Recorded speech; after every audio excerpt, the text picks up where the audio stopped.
Welcome to Mainman. In this video, we'll walk through the process of creating a service ticket. Let's get started.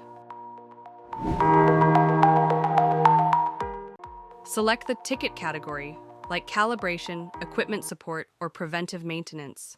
Choose the machine. Select the machine that requires attention from the list. Set priority. Pick a problem category. Categorize the issue for better tracking. Select the responsible technician for this service request.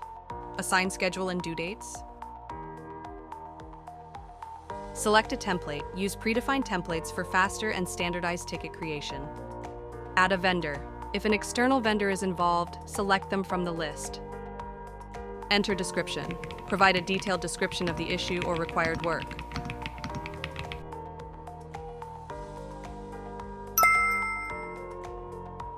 Mainman, making service simpler, smarter, and hands-free.